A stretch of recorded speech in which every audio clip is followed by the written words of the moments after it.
this evening, we know the identity of the 16-year-old victim.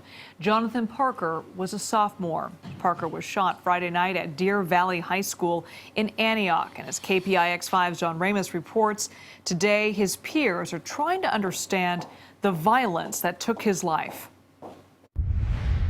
The flag hung at half-staff today, and police were present on campus. A makeshift memorial has been created at the school for the young man they called John, and all day students have been in a state of shock. You can tell when you go on campus that something has shifted. Like everyone, it seems empty even though everyone is here. I'm hurt by it, a lot of my other friends are hurt by it, and he shouldn't have died that day.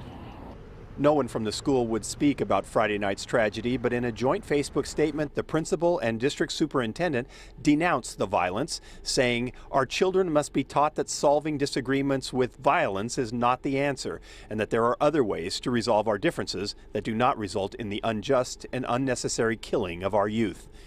This evening, his family wanted the public to know that Jonathan was the victim of violence, not the cause of it. He wasn't no gang member. He wasn't in the gangs. He wasn't in none of that. So, you know, that's not what it was. And he never left the house. He was always at home. This is something very new to all of us, to him going to a basketball game.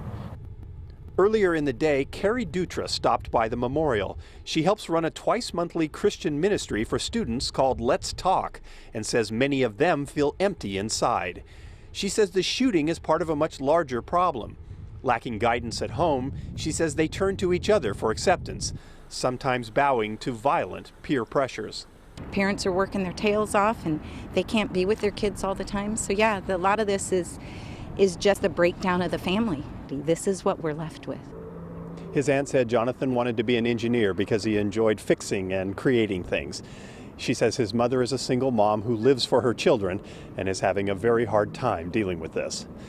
In Antioch, John Ramos, KPIX 5.